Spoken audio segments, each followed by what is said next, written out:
Simple kayo, hangtod siyang kamatayon. Apan ang iyang prioridad ang balay sa Dios. Sama sa gingon ni David sa Salmo 27:4 na yun, usa ka butang ang akong gihandom para sa Ginoo, nga ako siyang pangitaon, nga siya ako mupuyo sa balay sa akong Ginoo sa tanang mga adlaw sa akong kinabuhi, ug tanawang kay akong tanawon ang katahom sa Ginoo, ug ako mangutana diha siyang templo. Grabe nga tao, mga kaigsunan. Wala siya magmahay nga sobra na sa teritoryo ang iyang yuta. Nga naman, dool sa templo. Kaya ngandom sama ni David, mupadool ko sa templo. Kaya diha kumangutana sa akong Ginoo sa templo. Mupadool ko sa templo. Kaya gusto ko mupuyo kauban sa Dios sa tibok na akong kinabuhi. Priority so ni David ang balay sa Dios. Si Ellen G. White nagayon din mga kaigsunan. Kung kita magatutok sa atong Ginoo, muda kong kahayag ang atong mabatnan, mahitungod sa pagsabot nato sa gahom sa Dios. Ugon niya sa kanunay kita magatutok kaniya, mausab ang atong pagkatao. Ang pagkamaayo, ang gugma, ngadto sa atong isikataw, mahimong natural nato nga pagbati. Ugon niya maugmad ang batasan nga katumbas sa balaanon nga batasan. Christ Object Lessons, page 355. Nagpadayon diha, ugon niya kita magatubo sama kang Ginoong Hesus, nga mulapad og dako ang atong kaalam mahitungod sa Dios. Ugon niya mulapad ang atong dako nga pagtan-aw sa pagsulod sa dakong pakigkuyog ngadto sa langit nun na kalibutan. Ugon niya magapadayon sa pagtubo ang gahum, sa pagdawat sa bahandi, sa kaalam o kahibalo sa eternidad. Christ Object Lessons 355. Karon igsoon,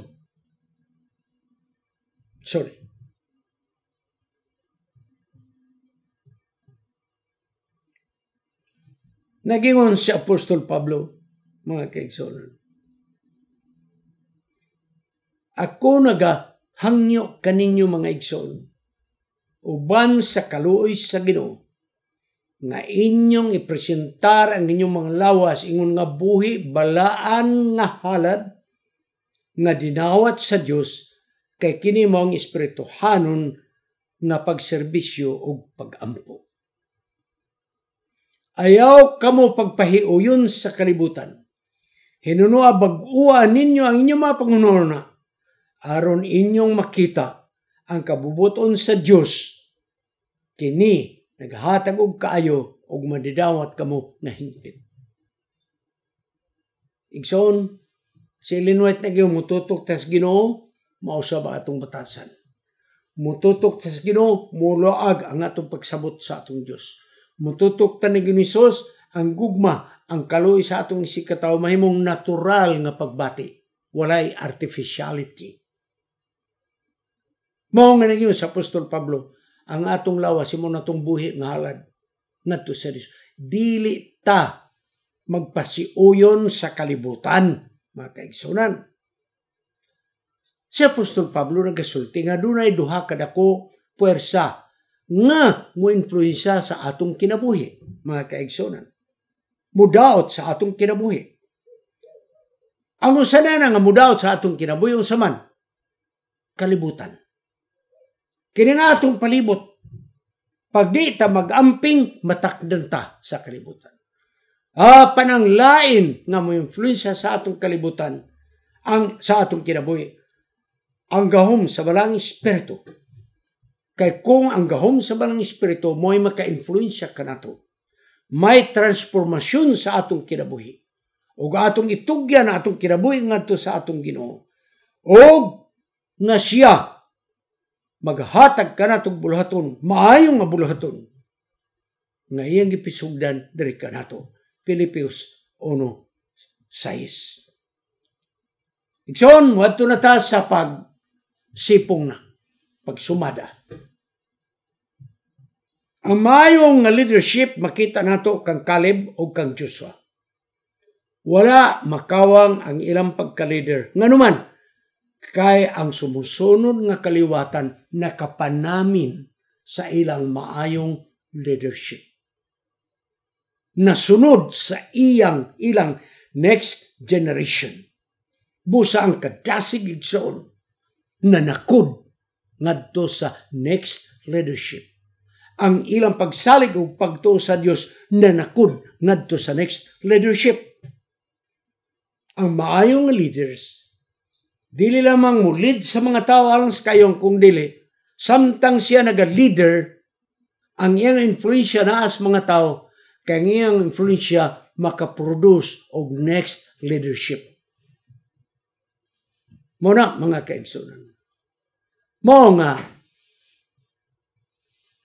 kamo nga mga leaders, kung naay mga tao nga naa sa imong grupo, nga may leadership, ayaw mo ka-threaten, ayaw mo kahadlok, ayaw. Kay kana nga dunay makita nimo nga maayo siya sa leadership, di kana nimo nanakod ngadto kaniya. Mo sa mayong leaders, mo produce og next generation leader, mga kaigsoon. Ang mga mayong leaders, paminaw mog maayo. Kay bisag ako gilisdan ko sa leadership ni Caleb ug ni Joshua. Ang mga mayong leaders, dili mo take advantage sa gahom. Nga naman, pagbahin-bahin sa yuta, mga kaigsuunan, natural man yun na, nga mga leaders o saman, unahon nila ang maayo nga yuta. Ha? Ikaw ang leader, ikaw nakig-away, ikaw nagdumala, mga kaigsoon, niya ng yuta. So, kinahanglan dako ang akong share. Unya, piliin ako ng patag na yuta. Ha? Tambok nga yuta. Daghag tubig nga yuta. O kaha, piliin ako ng teritoryo na ako. Daplin sa dagat. Kanang puti o balas. Kanang balas pareha sa Boracay. Leader good ka. Hapan mga kaigsunan. Niyang leader nga mayo. Si Caleb o si Joshua, wa gyud maguna-una sa ilang bahin. Di pahalo na una ang matag tribo. Og ang nabilin, luoy na lang yun kayo, si Caleb o may bahin, ang nabilin sa yuta, wa na may maangkon, bukid man, buntod man, o sa ni Caleb, ihatag na ko ang buntod, ihatag na ko ang bukid. Wata kabalo, unsa kadako. Kung leader ka, ikaw ang dakong bahin. Ang kamo, gagman lang inyo. Di ba? Mareputan ni Joshua mga kaigsunan. Si Joshua igsuno sa mga nabilin. Ang singingon, Timnath Serah. Sobra. Mumho. Ha? Hinagdawan. Ang wa nay mo punit. Apan taliwala nga kini sobra nga yuta duol sa balay sa Dios. Sa namalandong bitaw ko sa atong leksyon, nakaingon ko. Ginoo pasaylo ako. Kana ako'y pagbati. Nga kung ako ang leader, ako'y muuna pagkuha sa pinaka the best, mga kaigsunan. Tinuod yun na, mga kaigsunan. Karon ibutang nimo ay mong kaugalingon. Pananglit ko si Joshua o si Caleb. Di ka magtintal ang pinakamo ayo nga yuta mo imong maangkon. Hatagan tala mong sampol. Di ko maulaw ha? Kaya tabo man yun ako. Ang akong higala nga pastor nga retired, si Pastor Pakibo, kauban siyang asawa. Akong invite. Miadto mi sa akong teritoryo sa una, sa district leader pa ko sa Makayangkang area. May fellowship dito sa Grace nga church. Kamo da taga makayang kang greetings diha ninyong tanan. Na-invite me.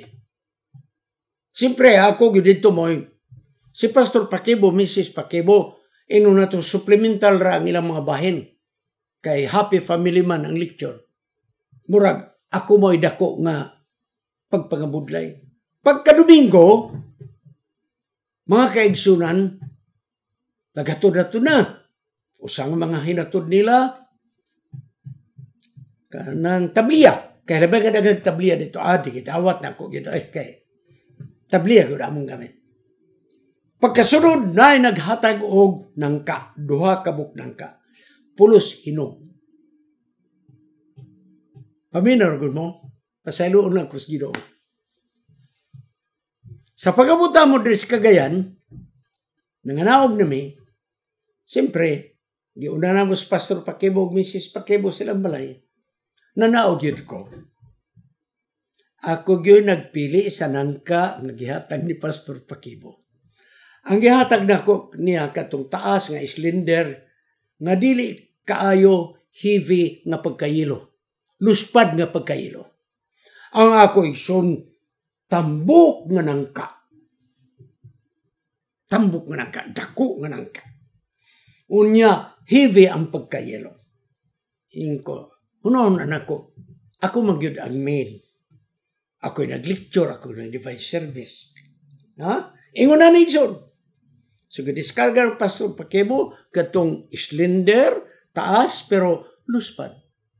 Siyempre, di ka mo reklamo kay Gimbita Raman. Pag-abot rin sa balay, diskarne dahil nagsoon. Pagbuak na ko sa akong nangka mga kaigsunan. Pastila naman yun. Ang iyang unod. Kana bitawng, di bitaw ka, ito singalan anak nga pagkahinog. Basta dili tamis. Dili tamis. Huwag yung makauni mo. Ako kagwanta. Ako na pertin akong alkansihan eh. Labi na kay kaniadto ang paborito nako ng kaniadto ha. Ay niadto gikus balay ni Pastor Pakibo, ni ang pastor. Imo nang na slice ang imong nang kay siya Ni kumusta man? Yung niya pastang tabi sa elder. Perting tabi sa. So nitanaw ko. Ginan ako pastor nga ako. Wagi ayog yun. Isahin ka pala ka, magtunga ta. Awa ko magbalibad, oy. Gidalagin ako. Tanawara. Ang naasa akong utok, ako'y nag-lecture. Buntag pa yung sa hapon. Ako'y nag-divine service. Imbitado rin ako. Siyempre, ang nindot nga nangka mo'y ako, gikapastilan ang tamis to amanday noon sa kang Pastor Pakibo. Tanawin so. Abe, ikaw kunog si Caleb og si Joshua, kanang tinuda na lang yun. Wa ba tayo pagbatay so nga muunag yung tagkuhas pinagkakayo yung ngayuta? Siyempre, muna ako hinuktukan iksyon na nga leksyon. Muna ako hinuktukan. Busa karon, naiduha ka na ako ka parabol. Magtapos na ta. Parable number 1. May higala na mo.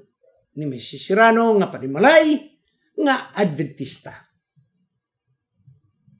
Nagpuyo sa isla, di na ako nganla ng mga isla. Naimbitar ko dito. Unya, ang ilang balay, o mga cottages, daplin man sa dagat, nagbutag cottages for rent. Kanang yung maka-overnight ka. Or mag-lodging, or mag-hotel, na dito. Ano? Di na ako nganlan isla, ha? Ang beach niya, dili kayo dako. Dili mo na ito, makanabay-bay ko, dili. Pero nindot, puti yun, ang balas. Pero kabatuan, mga kaigsunan. Kabatuan. Istorya niya. Paminaw mo sa istorya. Ingon sa asawa, pastor, ang akong papa inchik, pure gyud nga inchik. Ako mama taga diri gyud, lumad gyud diri. So naka-acquire kami og dako gyuta. Dako may gyuta, pastor. Sa nangamatay na among ginikanan, ako may magulang, unya ako ra po'y Adventista. Nagbahin ba na may gyuta? Ilog-ilog dayo na ang mga akong igsoon. Te, diri ko. Yung sa te, diri ko. Ano? Nagilog na. Balumog. Kung sa gilugan, pastor, yung pa niya, ang gilugan nila katong dapit nga ang pamunga sa lubi kay kalubihan man. Kanang lami, nindot kayo ang bunga sa lubi. Ano? Pastor, ang kabatuan. Huwag mo angkon. Kaya kung may magulang niya ako ay Adventista. So nag-ingon ko, sa malugar nga ako, ingote, katong naas dagat. Na pastor na ilubi por niwang. Non-productive gyud ang akong bahin. At the time, kini nga isla, wala pa'y tourism. Wala pa yung tourism. Wala pa. At the time. So matod pa niya, ako na lang giloom. Nagpakita lang po kung ako ang kay Adventista guta. Sige, mamakay niya akong bahin. So, bahin na. Okay, pak. May mga dokumento na. Gamay ragyo, ang lubig so na ako mangitong nabtan. Hay, minus yun kay kabatuan gud. Gamay ra dili kabatuan. Kabatuan ang dagang ka ng mga bato bitos dagat. Nga way mo turok igsoon. Ang nakamayo na to katong baybay. Na at the time, way value man ang baybay igsoon. Ang shore, ang beach. Nakaunaw sila nga lang i-develop og resort. Gi-develop lang resort. Naay mga lodging house, naay cottages. Karon igsoon. Sa diha nga nahimong tourist spot among isla, dagan na mag-customer. Unya sa dagan sa kapanunan na tiguang ang mga lubi, minus nagbunga. Mga kaigsunan kadtong mga dagdaghag bunga, minus nagbunga. Perting basulas mga igsoon. Unya ambot og pasiaw po kuno to siya mga igsoon. Te, usbo na tong bahin te. Ingon niya bahala mo niya ako din ako musugot. Tanaw igsoon. That's kind of leadership. Abi ikaw, musugot ka. Wa kay panglantaw nga mahimo ning beach resort. Kay wala pa'y tourism atong panahon na. Kabatuan. Nailubi pila ra kapunuan. Mga niwang pagyud. Apa ni ay sunod. So i-compare na to ang duha ka leadership. Sa among dapit igsoon, dako kayo nga suba. Paingon sa lake, mainit. Di pa kayo stricto ang gobyerno ni adto. Daghang dinamita sa isda, mga kaigsoon. Kami nga mga bata, makadungog og dinamita, dagan mi pa nga suba. Kaya kung tuas-taas ang buto, diri mo sa ubos namin, di nila mapunit mo, ito among panguhaon. Pero kung mahibalumi nga na ay magdinamita, magsunod-sunod mi. Kaya kung makasalo mi, may bahin. Mga kaigsunan. Dahil pa nung, nakauban ko, nakamalay man ko nga na ay dinamita. Sunod-sunod ko.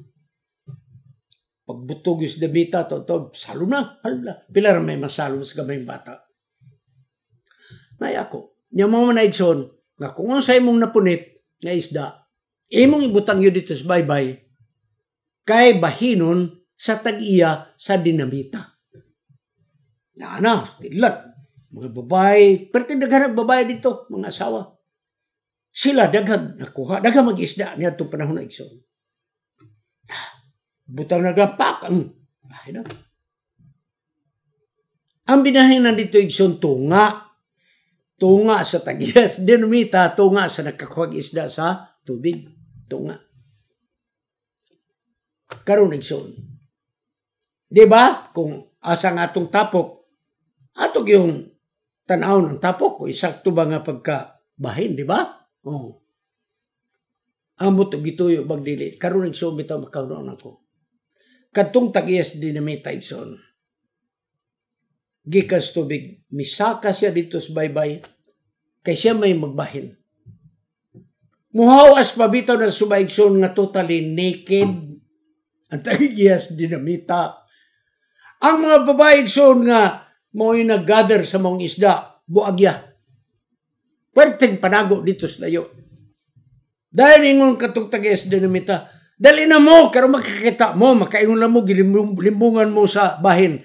Ingon mga babae, bahinan na lang na, amurang kuhaw na mong bahin, di gyubutan ang mga babae, mga kaigsunan. Sabi ni mo, ang nahitabo, ang nabilin nga bahin sa mga babae igsoon, ang mga gagmay, ang mga dagko to sa tagiyas dinamita. Kaysa man mo doon ng naked nga lalaki. Tanaw ra igsoon. Naay kadalo sa tao pag nasa posisyon mga kaigsuunan, iyag yung i-prioritize ang iyang kaglayon. Tinood ka na. Dinhinin nga kahimtang, gi-prioritize, unta ni Joshua o ni Caleb ang yuta nga nindot. Pero karon igsoon, practical application. Siyempre, kung ako'y leader, ibutang na ako sa posisyon ng akong asawa. Pag doon na akong anak, ato na ko sa lain nga teritoryo, pero kuhito na ko, paiguan na akong anak. That is not the kind of leadership of Caleb and Joshua.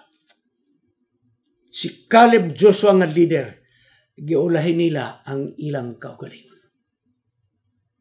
Giuna niya pagpahaluna ang iyang mga tao. Giulahin niya ang kaugalingon. Ingon ni Caleb ayaw mong kagool. Na may buntod, wa may tagiya, ihatag na ko ang buntod. Ingon ni Joshua na may nabilin, ihatag na ko ang ritaso. Dugay ko hinumdo ng punong ritaso. Ihatag na ko ang ritaso. Ihatag na ko ang mumuhu. Ihatag na ko ang hinagdawan. Kini nga mga leaders mo'y atong gikinahanglan sa lokal nga iglesia.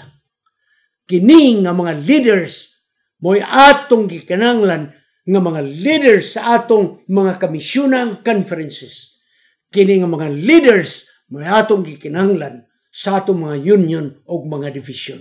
Kini nga mga leaders mong atong gikinahanglan sa atong general conference.